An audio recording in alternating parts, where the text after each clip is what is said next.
Je n'ai jamais essayé ça auparavant. Si vous avez des courgettes à la maison, vous devez faire cette recette. Cliquez déjà sur le bouton j'aime puis laissez vos commentaires sur cette recette. Commencez par couper les extrémités de 2 courgettes. Ensuite, coupez-les en 3 parties égales. Maintenant, coupez chacune de ces parties en 4 morceaux de taille égale, comme ceci. Une fois que vous avez fait cela, saupoudrez un peu de sel selon votre goût pour assaisonner. Assurez-vous de bien le répartir sur l'ensemble des morceaux. Ensuite, enfoncez des brochettes ou des cure-dents au centre de chaque morceau de courgette, comme ceci. Et mettez le tout de côté. Maintenant, dans un petit bol, ajoutez une tasse de 240 ml de chapelure, 3 cuillères à soupe de fromage parmesan râpé, une grosse pincée de poivre noir, une cuillère à café d'origan, et mélangez bien tous les ingrédients avec une fourchette. Une fois que vous avez fait tout cela, dans un petit bol, ajoutez 2 œufs entiers, et à l'aide d'un fouet, mélangez jusqu'à ce que le tout soit bien combiné. Laissez-nous un commentaire avec le nom de la ville depuis laquelle vous regardez cette vidéo, je voudrais vous mentionner et vous remercier d'avoir partagé cette recette.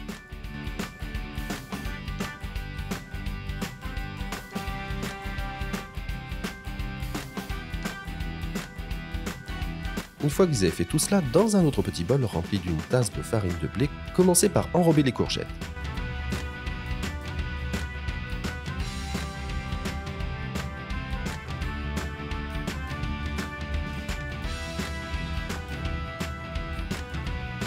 Ensuite, trempez-les dans le mélange d'œufs.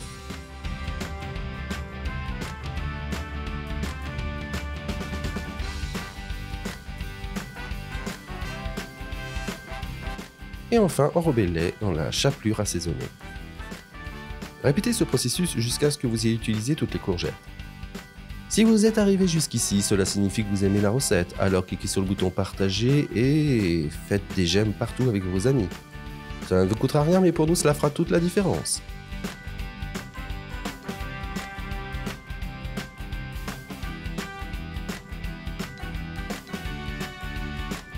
Après cela, transférez toutes les courgettes sur une plaque de cuisson recouverte de papier parchemin. Enfin, ajoutez un filet d'huile d'olive sur toutes les courgettes. Faites cuire dans un four préchauffé à 200 degrés Celsius pendant 30 minutes. Le temps de cuisson peut varier en fonction de la puissance de votre four, alors gardez un œil dessus.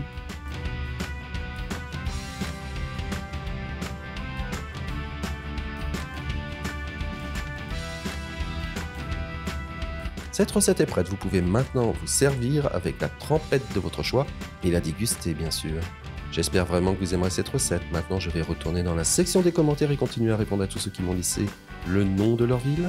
Et je vous remercierai également d'avoir partagé cette recette. À la prochaine recette et au revoir.